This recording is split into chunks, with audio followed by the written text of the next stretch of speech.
Don't just do one.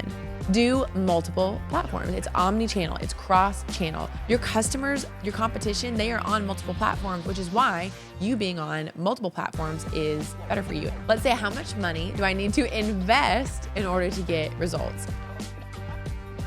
When's the last time we did anything after seeing it for the first time and the only time?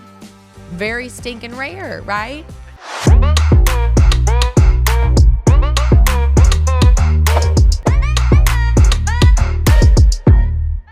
I asked ChatGPT, what are the 5 things that entrepreneurs ask most often to you, ChatGPT, because I need to help them so I can teach them these things about their ads.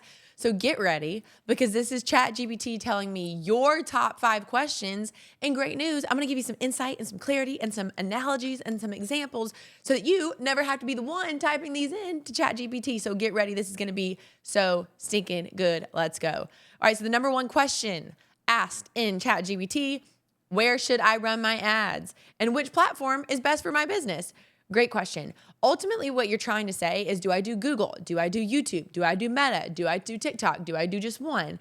And so my opinion, and what I built my whole company on, is all of those. Here's what I mean. Don't just do one. Do multiple platforms. It's omni-channel. It's cross-channel. When I worked at the advertising agency, one of the questions that we got asked most often is, what is your media mix? All that means, and what is your, like, we would have to do media mix budget forecasting. And all that means is, what are all the places we're spending our media dollars on? And how should that budget be spent not only across the channels, but month to month, season to season, for highs and lows, for sales and all those things? How do you allocate your money across different channels? No one said, here's this one place I'm going to advertise on. None of the big companies do that. The big companies diversify, right? Your revenue could die, your business could die if all your eggs in one basket and that basket flips over, right? We don't want that. So it's the same reason you diversify your investments. You wouldn't put 100% of your money in one stock. When you get real estate, you don't want 100% of it in the same type of asset. Your customers, your competition, they are on multiple platforms, which is why you being on multiple platforms is better for you. In fact, I actually had a stat, and I think we actually did a podcast earlier in the Win with Paid Ads podcast about how you are like over 80% more likely to get conversions when you're advertising across multiple channels, because it creates that brand consistency and that brand trust and just elevates you. So number 1, where should you start? Well, I'll tell you right now. What platform is best for your business? I'm actually, the 5th question that I'm about to answer is going to really, really help you. So I'll go through the rest of these because the last one actually ties and answer this, okay? Question number 2, how much money do I need to spend to see results? Okay, let's rephrase. Let's say, how much money do I need to invest in order to get results? Because you're not spending it. It's not just like going away. You are taking it and investing. Even if you don't get a sale or a lead, you're investing it in data, in info. What are we learning about this? That is so important too. So ultimately, what you're trying to ask is, what is the minimum number of budget so that you're not wasting your time?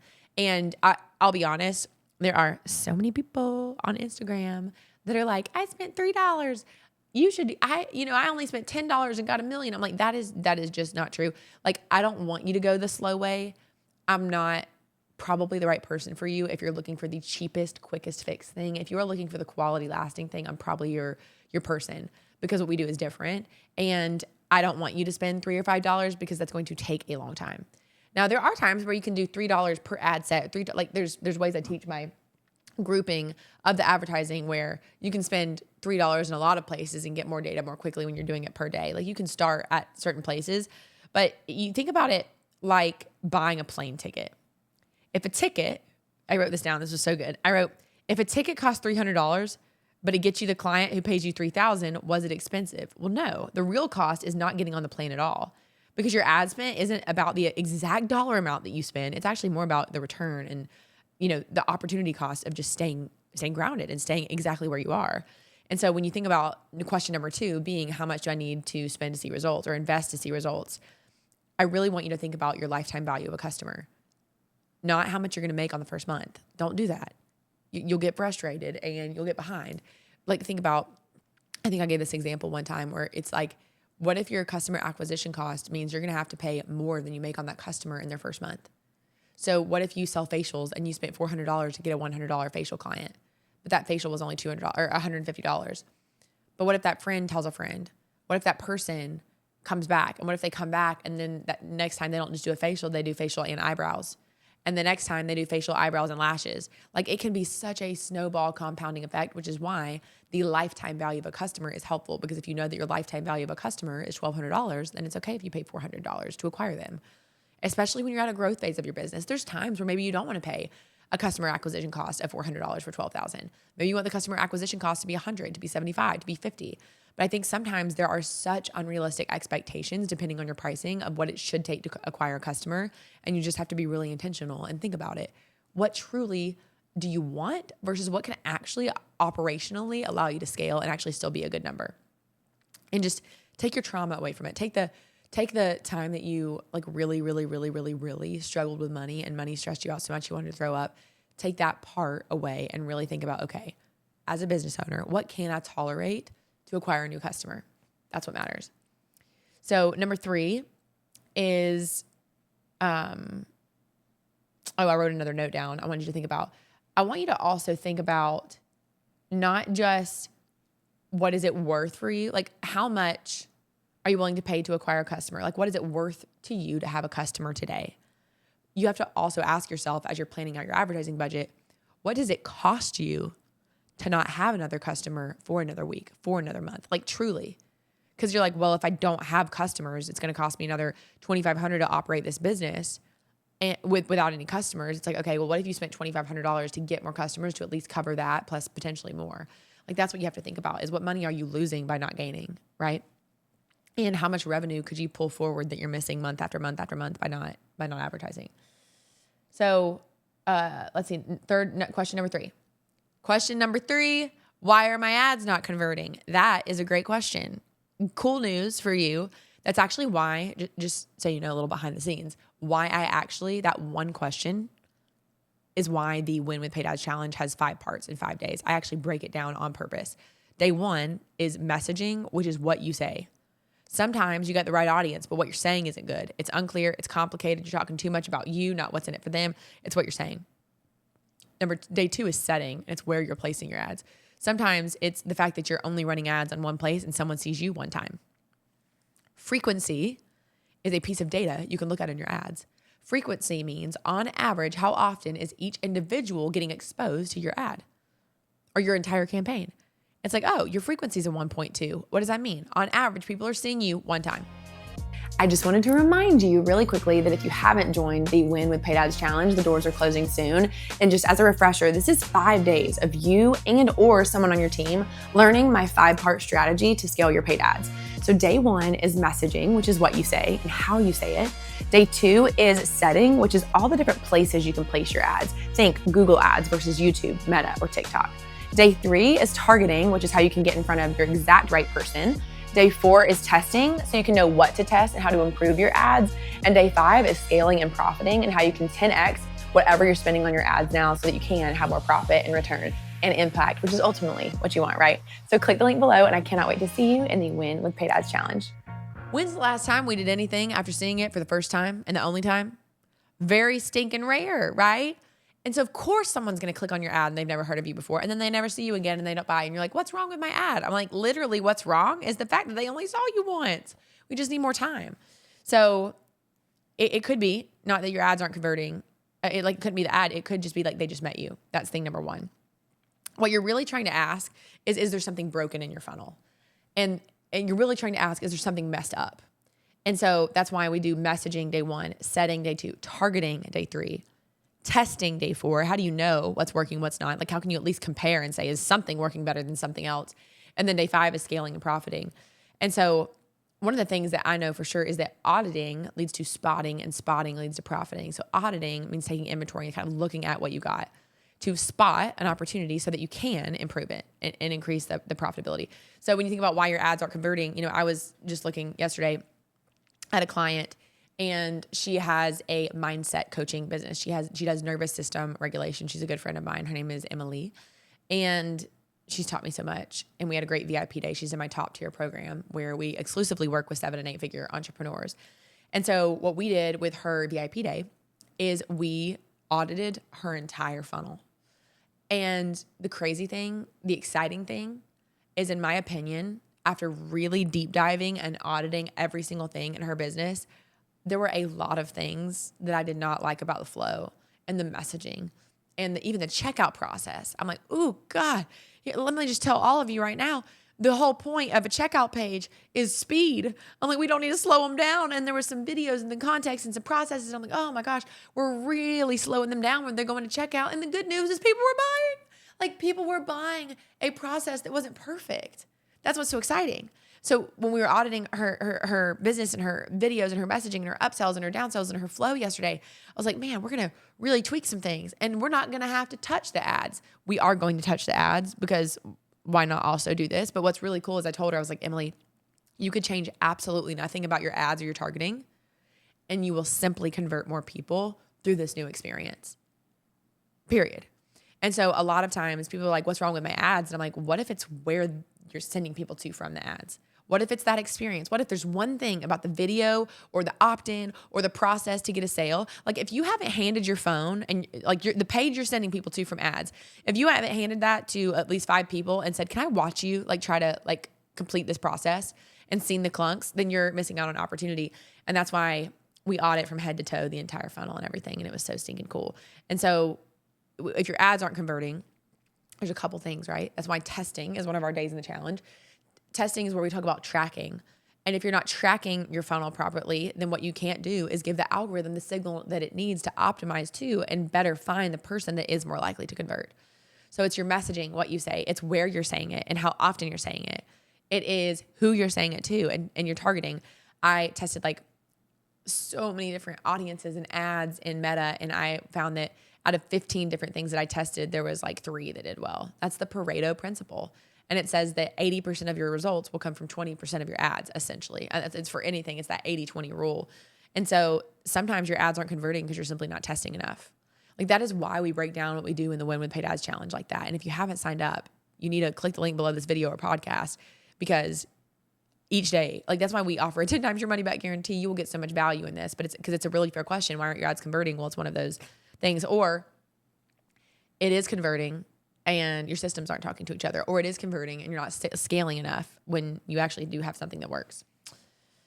So you can think of ads like an invitation to a party. If the invitation is beautiful, but the house you show up to is a wreck, people will leave. That's your landing page. Ads bring them to the door, but the house has to be ready for them to stay and want to stay once they get inside, right? Like we would all go tour a home that looks pretty on the outside. But if we walked into this inside and we're like, ooh, this smells, I'll leave. That's what's happening with your ads. And you don't want that, right? So that's why your landing page is so important. And landing page just means like where you're sending people to from your ads, by the way. All right, question number 4, how do you know that your ads are actually working? Well, that is where testing and tracking comes into place. And one of the quotes I heard recently is you cannot improve something that you cannot measure. That is why the measuring aspect is so important and is why it is the very first thing inside our actual paid programs that we start with tracking. And it's a whole section on all the things you need to track on all these different platforms. And you only have to do that once. Like you only have to lay the foundation in a home once. You only have to put the framing up once, but you do have to do that. Like you have to do that for the house to stand tall and stand firm and to be able to expand and grow. Same thing with ads with tracking. So the example that I gave is it's like trying to lose weight without a scale. It's like you're doing it, but you have nothing to know if you actually are. So you don't actually know if you're processed or if you're hallucinating. You're like, is this working? It feels like it's working. Like I'm getting leads, I think. Things are better, I think, but I'm not certain. That is why knowing beyond a shadow of a doubt and sleeping at night with utter certainty that you are tracking exactly what you want is so important when it comes to your advertising. Because you might feel different, but you need to know what's working because we can't go on a feeling. We need to go on data. In ads, like in ad, it says data. I wrote this down. It says in ads, data is like the mirror. Without tracking, you're guessing, and and guessing costs you way more than measuring does. Like you may like sit there and think, oh no, I'm having to spend some extra time to set this tracking up, and also not guessing if your ads are working will save you a lot of time and stress and money. Question number 5: what kind of ads should you run first? So what's your starting point? You're probably wondering, what is your starting point with the ads? That was the question on ChatGPT.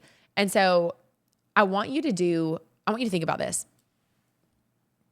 Your audience and your competition are on all of these platforms, 100% of them. Your audience is there, guaranteed.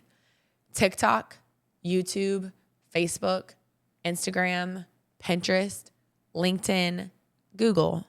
there are people in your audience on those platforms. Now, some of those platforms may have a higher or lower percentage of people that fall in your audience, but your audience is there guaranteed. And your competition is there too. So why not have them find you, right? That is what's possible when you really know how to diversify. And so what type of ads should you run first? I'll tell you, a search and a social, in my opinion. Search means you've got some Google search action going. And then social means you got a social media presence. So think of it like peanut butter and jelly. By themselves, they're okay. Together, they're great. That's why yesterday at one of the VIP days that I did, the person on the team so we were with the entrepreneur and her team, and her social media teammate was there. Her name was Emily, and she had this epiphany about how organic and paid ads work together so well. She's like, "Gosh, I've really been thinking of them as like two different things." And I'm like, "No. Create this with the intention in mind that we're going to take this organic post and turn it into an ad." And she's like, "Well, can you do this and this and this?" And I was like, "Actually, you can." She was like, "Really?" And so I told her, like, you can still use ManyChat and say, comment the link below. ManyChat does that. And then you can still have a link on the video too. And who cares if it says comment, because the comment will still work. You can also have a link on the ad of an existing post. And I was talking to her about an ad that I ran that has 1.2 million views. And it shows that on the reel. So when people are commenting, they're like, dang, this is an ad, but people love this. That's what I want for you. I want you to have some post that you're using as a targeted ad, not a boosted post. I have a whole other podcast episode on that. We do not like boosted posts. But you can take an existing post and turn that into a targeted ad. And it was so cool how it's an and thing. So it's not, is search or social better? It's not, is organic or paid better? It's not, is Google or YouTube better? It's not, is Meta or TikTok better? It's and. They both work together, right? It's when you bring two people together, they both have two different things. They both have two different benefits and experiences and advantages. And that's why you running, like everybody's like, I think I was in a room with some entrepreneurs, over 200 entrepreneurs. And I said, raise your hand if you feel like social media is the number one place you should be advertising. And they all said that was their number one place.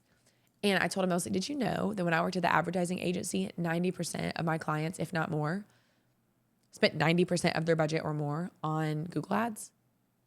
And they were like, are you serious? I'm like, right. You see social media all the time, so you think it's social media ads. But there are other types of ads besides just Facebook and Instagram. And your audience is on those platforms too. So why not you? Why not be there? That is why it is so important for you to be able to diversify. And that's what we actually talk about in the Win with Paid Ads Challenge. So if there are any other questions that you have that you're sitting there thinking, well, I've been listening to this podcast for a while, or I've been watching this YouTube. By the way, there's like some content we've been exclusively posting on YouTube to test that out. So if you haven't gone and subscribed to our channel on YouTube, please click the link below this video. You're going to love it. There's some kind of documentary style video that me and my videographer, Robert, have been working on and the team has been putting together. And I would love to see you on YouTube and get your opinions on that and get your feedback. But if there's anything that you've been listening to and you have more questions, you're like, ooh, I'd love for you to talk about this, please let us know. On Instagram, send us a message. And then also, if you have been loving this podcast and getting some valuable nuggets, we would encourage you to leave a review. It would mean so much to us. And if you have anything but a 5-star review to leave, if you're like, hey, I think it's gonna be less, send a message to our team and let us know what we can change and do better, and we will fix it. These 5-star reviews mean so much to us. And we have a goal of a company over the next year to have over 200 5-star reviews. And if you could play one role in that, I just want you to know how grateful we would be and how much it means to us to get your reviews here on the podcast and on Spotify and on Apple. So we appreciate that very, very much. Well, I hope this was helpful as you think about, like, what are you asking ChatGPT? I'd love to hear what other questions you have. And in the meantime, these questions, everything we talked about today is specifically why we created that Win with Paid Ads Challenge. So click the link below this video or the YouTube. What are we on? Podcast, YouTube, all the things. Click the link below, and I cannot wait to see you on the Win with Paid Ads Challenge, and I'll see you on the next episode.